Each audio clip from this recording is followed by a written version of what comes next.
Assalamualaikum warahmatullahi wabarakatuh. Perkenalkan, kita dari kelompok 4 mata kuliah broadcasting dengan dosen pengampu Bapak Nanang Abdurrahman MKom. Izin memperkenalkan diri, saya Sultan Akmal Ramadhani sebagai video editor. Saya Ironika sebagai penganalisis dan metode wawancara. Saya Putri Oktaviani sebagai pewawancara. Saya Jelgati Apsarindia sebagai pewawancara juga. Saya Gisa Nopalika sebagai penganalisis dan notulen wawancara. Saya Fareka Putra, karena saya sebagai notulen dan penganalisis wawancara. Oke, di sini kita akan mewawancarai salah satu UMKM yang ada di Desa Pamundahan, yaitu apa namanya? Namanya adalah Queen Flores yang berfokus pada di bidang buket bunga. Langsung saja yuk kita lihat simak video wawancaranya.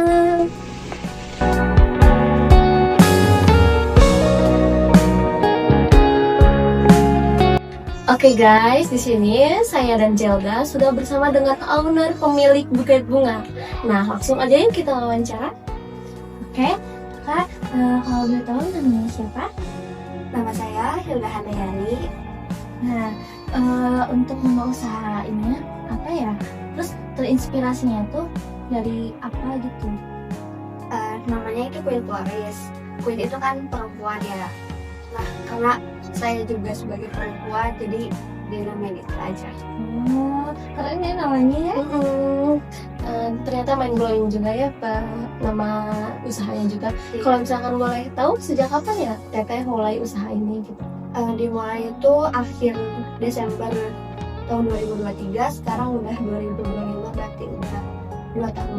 2 tahun kurang lebih ya. Kalau misalkan awal kepikirannya nih buat usaha buket bunga itu apa, kan juga Teteh kan mulainya itu waktu sekolah ya? Iya. Nah, itu gimana awalnya? Awalnya tuh tahu dari TikTok, dari sosial media juga. Itu kan dulu tuh lagi ramenya yang buket bunga dari Kawat Bulu. Nah, mulai dari situ coba-coba modalnya sedikit-sedikit dulu, kemudian putar-putar terus, ada yang beli, putar lagi modal gitu. Semakin banyak sampai sekarang udah banyak jenisnya. Oke, biasanya buket yang paling bestseller banget nih, yang dipesan tuh yang kayak gimana ya? Sebenarnya sih yang paling banyak itu di cash flower. Cuman sekarang tuh lagi nggak ada ya stoknya. Bunga itu tuh banyak diminati sama anak muda, apalagi kalau misalnya di musim perpisahan.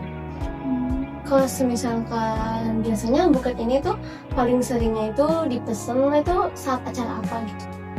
Banyaknya sih wisuda, terus perpisahan sekolah, sama acara ulang tahun sih. Yang paling seringnya itu wisuda pasti ya? Iya. Banyak juga yang Iya. pasti kayak udah pasti nih memberikan untuk semua. Karena kan di sini kan buketnya tuh bagus-bagus banget ya. Nah, itu tuh biasanya bikinnya tuh berapa lama ya? Terus itu kayak lama gitu. Kalau untuk satu buketnya sih menyesuaikan ukurannya ya, besar kecilnya buket.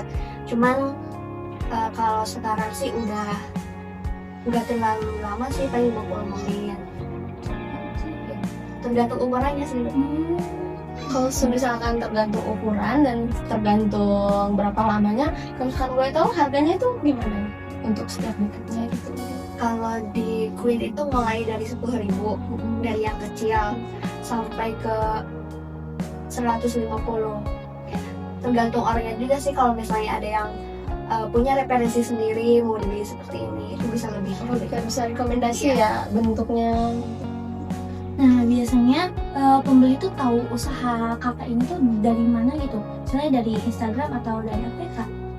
Banyaknya sih pelanggan baru yang dari Instagram, soalnya taunya tuh dari postingan ataupun story IG juga gitu.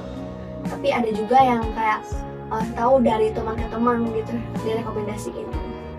Terus kalau misalkan menurut kakak nih kan banyak bidang promosi ya, sekarang itu bisa teknologi langsung gitu atau gak sebagai pakai brosur gitu. Tapi menurut kakak lewat sosial media itu seberapa ngaruh sih kepada usaha kakak?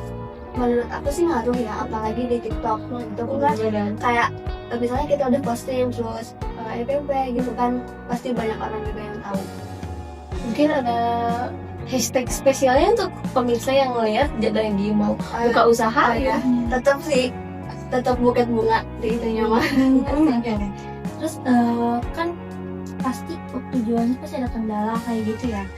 Nah, kakak tuh ada kendala nggak sih selama jualan buket bunga ini? Terus kalau boleh tahu cara ngatasin masalah-masalah itu kayak gimana?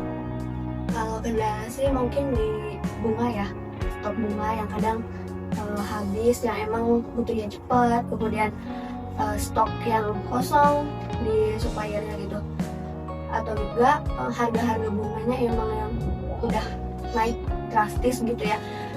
Cara ngatasinnya sih pintar-pintar aja cari supplier bunga, tapi kualitasnya tetap yang bagus gitu. Kan sekarang kan mungkin juga udah banyak yang jualan bunga gitu. Terus harapan Kak Hilda untuk usaha bunga teteh ini apa sih harapannya untuk 1 tahun atau 2 tahun ke depannya itu apa harapannya? Harapan aku sebenarnya semoga orang lebih banyak tahu bahwa Queen Police itu ada, kemudian semakin banyak pesanannya, semakin ramai, kemudian ya segera bisa buka store. Amin. Oke. Nah, jadi itu tadi obrolan santai kita bersama pemilik UMKM Buket Bunga. Apa tadi namanya? Queen Floris. Nah, dari sini kita bisa lihat nih kalau usaha kreatif seperti buket bunga itu punya peluang besar kalau ditekuni dengan serius. Dan juga semoga video ini bisa menginspirasi para penonton untuk bisa memulai usaha kecil-kecilan, bahkan dari sekolah, SMA, SMP, bahkan sudah kuliah juga bisa merintisnya pelan-pelan. Oke, terima kasih ya buat kakaknya yang sudah mau meluangkan waktunya dan direpotin sama kita dan berbagi cerita dan pengalamannya dan kami. Kami dari kelompok 4 mengucapkan terima kasih sudah meluangkan waktunya dan juga tempatnya ya. Semoga di lain waktu kita bisa melihat buket bunga ini sukses ke depannya. Sampai jumpa di video berikutnya. See you.